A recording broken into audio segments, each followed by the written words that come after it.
Kinda simple, kinda wishful about things. And you're kinda simple, but like a pistol, you fire. Sometimes you get under my skin like a lover, and sometimes you don't wanna come back 'cause you'd rather stay out with another. Talking to strangers and make out spontaneously. Now I'm so tired of hearing all your stories about the drunk nights, bragging in the glory. You're such a nice guy when you're not just talking about yourself and the way of how you dwell. I get it. Oh, I'm so tired of hearing all your stories. Hey y'all, welcome to my Extreme Clean With Me video. If you are new here, welcome. I hope that you get tons of motivation from today's video. And if you've been here before, then you already know that we're gonna have a lot of fun and get tons done. Even though I already feel like I've recently took the time to do some more deep cleaning in the kitchen, it already needs it again. So we're gonna start in the kitchen and do a bunch of deep cleaning in here. Then we're going to move on to the laundry room. I have some laundry to do, and I realized that I needed to wash off the washing machine again. Then we'll move on to the floors before moving upstairs. I wanted to do a deep clean in the kitchen this week because I am going to finish up organizing the rest of the kitchen. And once I'm finished with that, which that video will go live next week, so make sure that you're subscribed so you don't miss that video. Then I will have completed organizing my entire kitchen. But let's get started for today. I'm starting off by unloading the dishwasher before I get to more of the deep cleaning in the kitchen. But if you are new here, my name is Michelle, and in my videos you will get some major motivation in cleaning and organizing. I am starting my journey of reorganizing my whole house, but along the way I am cleaning because I am a mom of 2 toddler girls, and let's face it, my house gets disastrous pretty much all of the time. But if you are new here, I would love for you to join our community here by subscribing. Like I mentioned before, we have a lot of fun, and I hope to motivate you in all aspects of your life.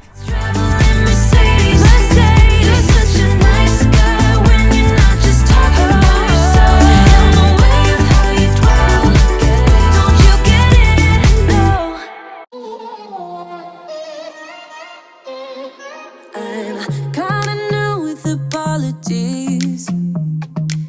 Holding back, I got history. So I have those sink racks or sink protectors in our sink because stainless steel does stain pretty bad. And I think because of that, we get a lot of like buildup on the corners of our sink. I was talking to my mom the other day, and she was like, you know, what's weird is that her sink is rounded. And she was like, I would never think that, you know, it would get so dirty on the corners of your sink. So I said, you know, if we ever move, then the next time I'm really going to think about getting a more rounded sink. This way, all of that buildup doesn't happen in all of the corners. Last time I did a kitchen clean, I used e-cloth. So I just recently got an e-cloth. And if you're new here, a lot of times you guys will recommend all different types of products. And I try to slowly buy each of those products and test them out. That way you can see, like, the first time I use them, my thoughts on them are. So I bought the e-cloth, the kitchen pack that it came with, and basically e-cloths don't require any product. So you just wet them and then you clean them, and it's supposed to kill, I think it said like 99% of bacteria with just the way that the cloth is designed. The microfibers of the cloth are designed. So I used that cloth last time I cleaned out the kitchen sink as well as the rest of the kitchen. Before that, I typically use the pink stuff. So I decided this time I'm going to use the pink stuff because right now the pink stuff is my favorite cleaning product. Before that, I used to use Lysol wipes, which did a very good job. The pink stuff is a little bit more eco-friendly and has less toxins in it. So I've really been enjoying using the pink stuff. Now, I still like the e-cloths. I think there's just a mindset thing about using a product when cleaning and not using a product when cleaning. Unless I have like a black light to go over and make sure that all of the bacteria is killed, then it's really hard to tell that it's doing a good job. Now, it did clean everything. So when I used those e-cloths in a video a couple weeks ago, it did wipe down everything. So I think that for the e-cloths, I like the regular microfiber cloths, but for the kitchen, I do like using product, if that makes sense. I don't think you're supposed to use e-cloths with product, but sometimes I do, kind of on accident. Their cloths are a lot thicker. You can just tell that they're a lot better quality, but I think it's just the whole not using products things that throw me off. The cloth that I'm using there to clean those racks, that is actually an e-cloth that came from that set. And here on our stove, it basically gets like this every single night. It just takes me sometimes a couple days to actually get to cleaning off our entire stove. I'm using the pink stuff on the stove as well. I do have a special e-cloth for the stove, but I think that it's dirty right now. You're supposed to wash your e-cloths in 90 degrees or warmer temperature. So I don't always wash my clothes I usually wash them in cold or warm temperature. So whenever I do, I kind of wait till I do a load of towels or some of Chris's like really dirty clothes before I do like a hot load. And then that's when I actually wash those e-cloths. Inexplicable, I can feel it in the air. Can you feel me?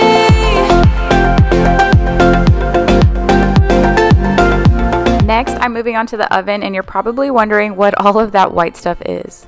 So about 2 months ago, I saw on another channel that they clean their oven using this special formula they found on TikTok, and it was baking soda, Dawn soap, and white vinegar. I used that formula and cleaned out the oven, and it actually did an amazing job. But over the last couple of months, every time we use the oven, I think that some of the baking soda got stuck in the cracks, and it is slowly coming out. And I used the recommended amount, which I think was about a half a cup of each. And I don't think that I will ever use that formula again. Although it did an amazing job like cleaning the glass and everything, after cooking, everything that we ate smelled like soap. So I didn't like that. Now somebody did tell me if you do that, then go back behind it with vinegar, and the vinegar will help get all of the soapy smell out. But it took a while for that to kind of go away. And then, like I said, the baking soda I think it got stuck in the glass, and now it just keeps constantly coming out. So it's the weirdest thing. So I'm sticking with the pink stuff. I'm just cleaning the outside of it. And then I use these oven sheets because our oven says not to use foil underneath. We use these oven sheets, and it helps catch everything so that it doesn't burn on the bottom. But leave me a comment below and let me know what you really, really like to clean your oven with. I'm open for recommendations.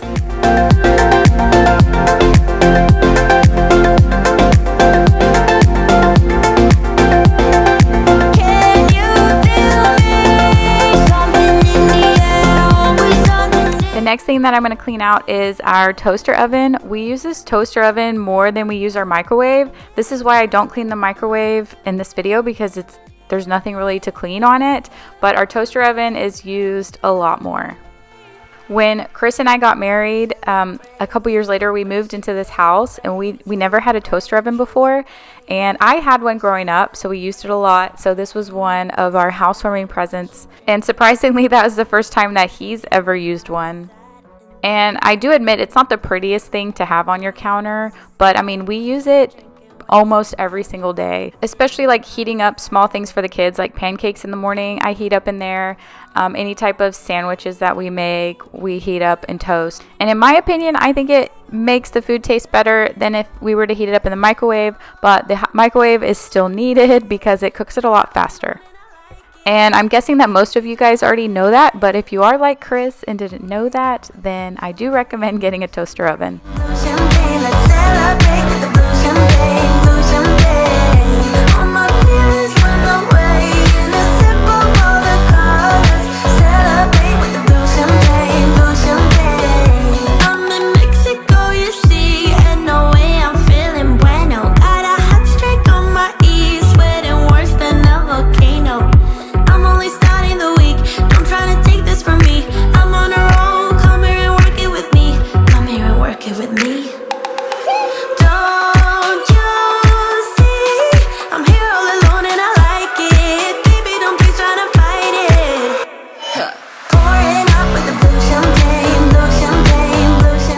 Chris uses the Keurig coffee maker and I use the Nespresso. So you'll see me actually clean 2 different coffee makers because he prefers this one and I had switched over.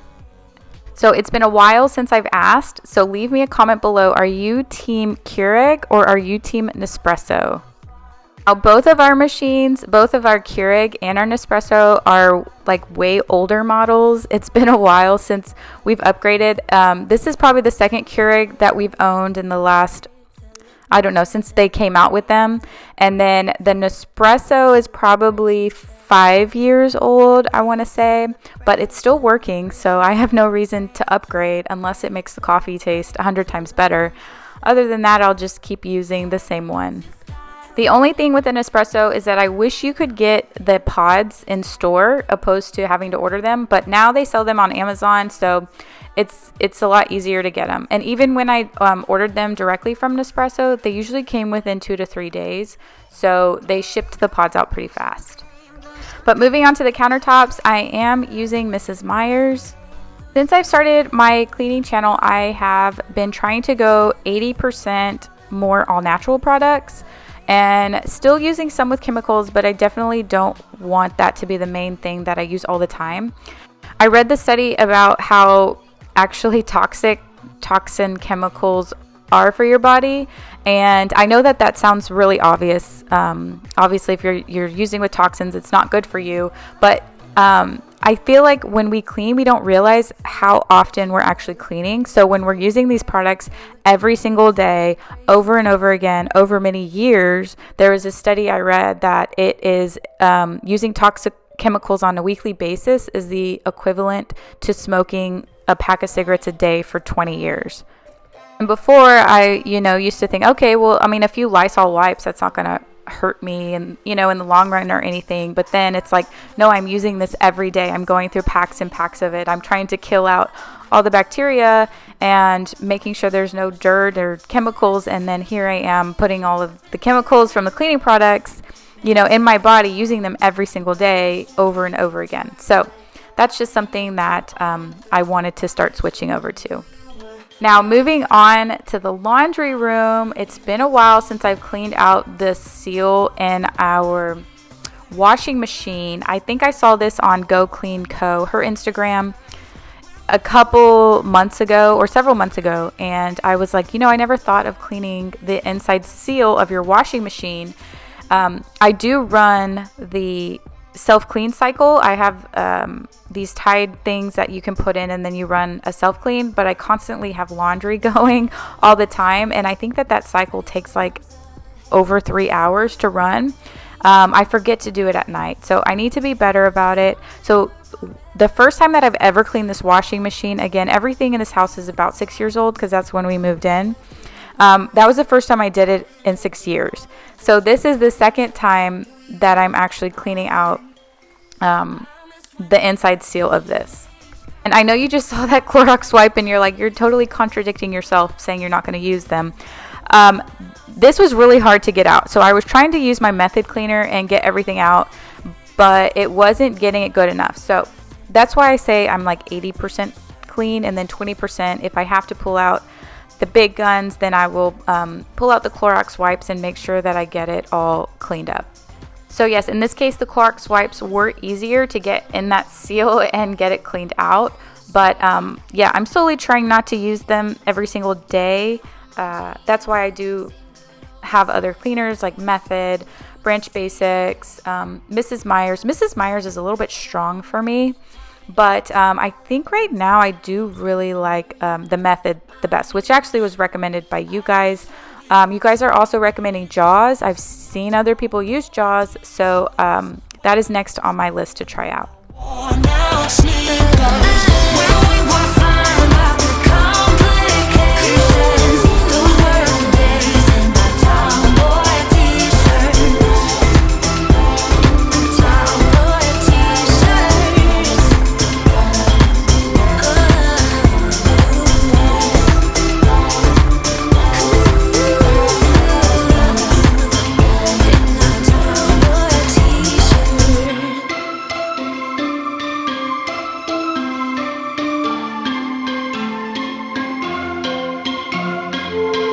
So now you see what I mean when I'm backed up on laundry. We have 3 laundry baskets. So let me explain why there's always clothes all over the floor. So we have 3 laundry baskets, one for Chris's, one for mine, and then one for the girls. Their laundry basket is really small because my whole idea about them having a small basket is that it'll get full faster, and then I want to clean their clothes more often because their clothes take longer to fold because they're so small. There's so many pieces. It takes a lot longer. Our laundry room gets dirty and dusty all the time. So I basically took everything out, and then I just have to clean behind where all of the baskets are.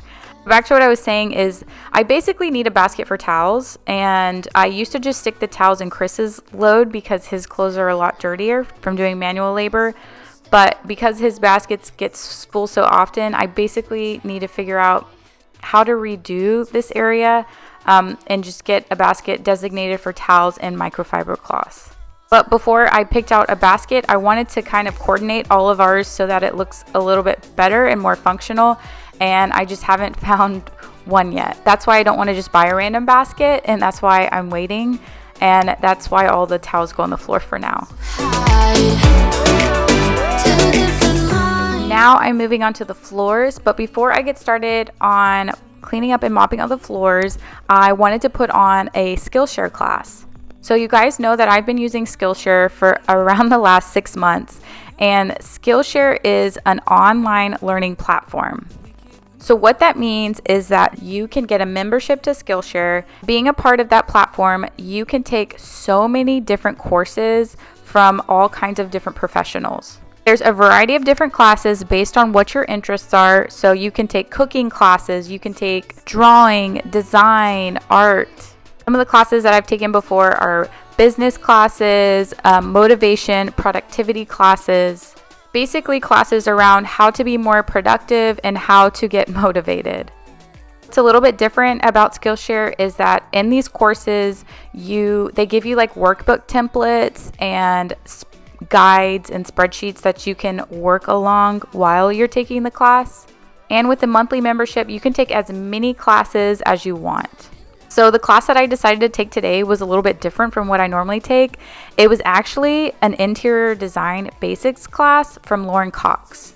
When designing my house or just kind of getting all the furniture and everything, I struggle with making a decision. That's why it's taken us so long to redo our bedroom, because I'm not sure, like, does this look right? Do these colors really go together? Am I going to change my mind? So I wanted to take this class to kind of understand the basics, and I thought that some of these tips could also be helpful for y'all. She has 4 basic steps that she recommends following when you're trying to design a space. The first one was choosing the right color. She says that the color evokes emotion. So if you are wanting to add a specific color, then you kind of have to decide on what emotion do you want for that room. Also, she talks about picking color trends, and I'm struggling with this, right? Because right now I feel like the color trends for 2021 are more earthy tones. For the past years, it's really been gray. If you have noticed, lots of grays, and now gray is kind of going out of trend, and more earthy natural tones are coming in. You'll see a lot of black and like natural wood colors.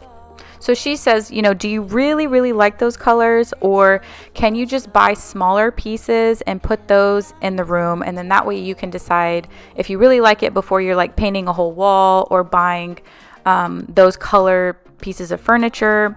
This way you can kind of get the vibe and then decide. And it's also easier to switch out. Next, she talks about scale and proportion. The first thing is always start with your rug and making sure that your rug is not too small for the space, and a good rule of thumb is always have 2 pieces of furniture on your rug. So like the front 2 pieces of your couch or front 2 pieces of your chair, make sure that always is on your rug. The next thing is having balance. So do you like having things symmetry, or do you like having things like asymmetric? Is that how you say it? Asymmetric? Not basically, do you like symmetry or asymmetry? Having asymmetry is harder to accomplish. That's probably why like most things in my house have perfect symmetry, like 2 lamps on both sides, or like 2 pieces that are similar or the same thing on either side of a bigger piece. This also goes with gallery walls and your furniture layout. The last thing to make note of, she says, is rhythm and repetition. Rhythm meaning like the different types of patterns you're using, and repetition, are you using the same patterns throughout the room? And she says when you're mixing pattern, always use a rule of 3, meaning use 3 different types of patterns opposed to 2 or 1. And if you're using the same rhythm, like the same color throughout the room, it's always good to use different shades of that color. So like if you are putting like pops of blue, then use like 3 different shades of blue in that room to keep that rhythm. But I thought that was some really good basic tips on design, especially if I want to start adding some more color to our house. That will give me some direction so that I'm not so undecisive. If you are interested in checking out Skillshare, then the first 1,000 people to use this link will get a 1-month free trial of Skillshare. Yeah. You know I'm real and I'm here. Who cares in a few years? You know you're already accepted. To me, you're always picture perfect. You think you're gonna be rejected. So here I'm using the Decor Series 3 wet vacuum, which actually vacuums and mops the floors at the same time. I saw someone posted on Instagram that it was on sale, so I like sporadically bought it before doing research on the different kinds that were available. Right now it's doing a self-clean mode, so you just push a self-clean button and then it shoots up all of the debris into that dirty water canister. But I did do more research on the 3 different series of Decor wet vacuums that they had. I'll link that video down below in case you want to check it out. The last room that I'm going to clean up is the playroom and the stairs. So I usually come up here and do one big cleanup. I want to say once a week or maybe like every 10 days. I do try and get the girls to pick up after they play. A lot of times we'll have guests over and they'll go upstairs and play, and then if I don't go and check on the room like right away, then it just gets messy, and then it's easier for me to just come in here and pick it up. Someone left me a comment saying that, you know, a really good way to clean up is to just shove everything in the middle of the room and then go through and declutter it after you just put everything in the middle of the room. Which definitely makes sense opposed to like walking back and forth, trying to pick up things and putting it where it goes. So that's what I'm doing here, is just putting everything in a big pile, and then I'll go through it and then put it back in the right bins.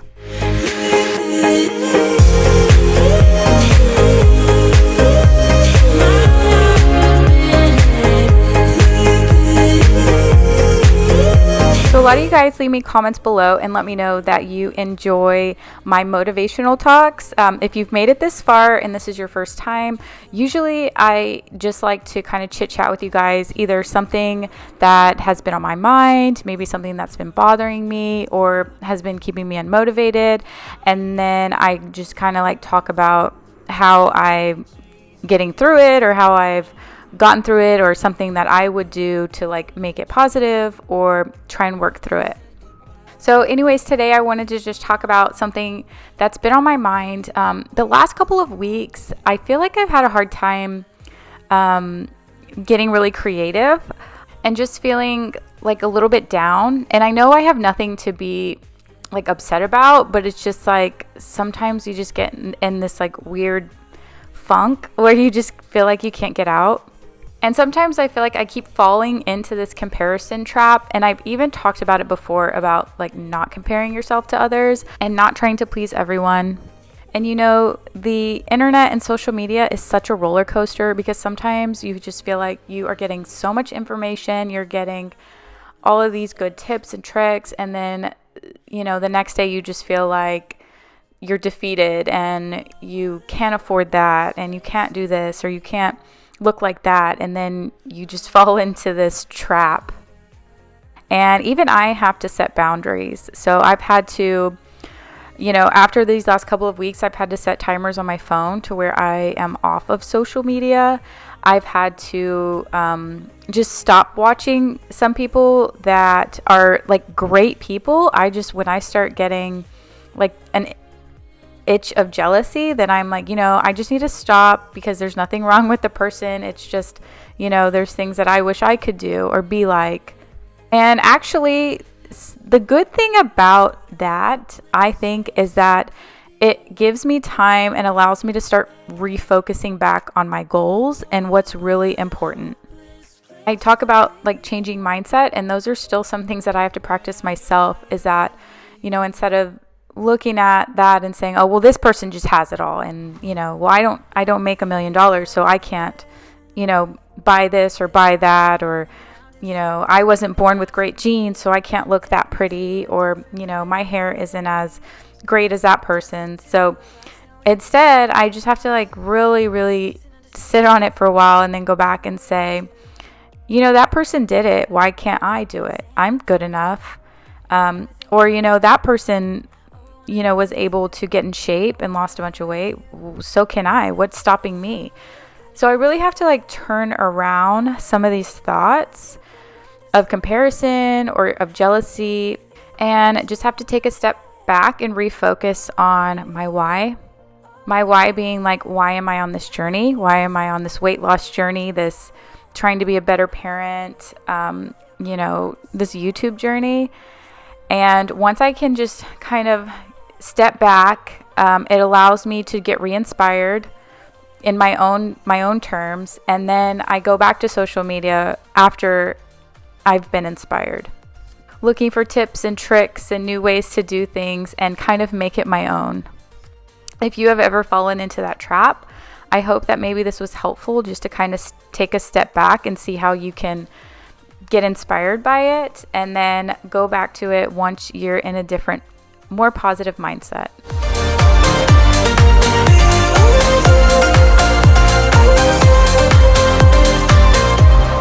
All that time away from you. I'm going to go ahead and end the video here, but thank you guys so much for watching. I appreciate all of you, and make sure you're subscribed so you don't miss next week's video.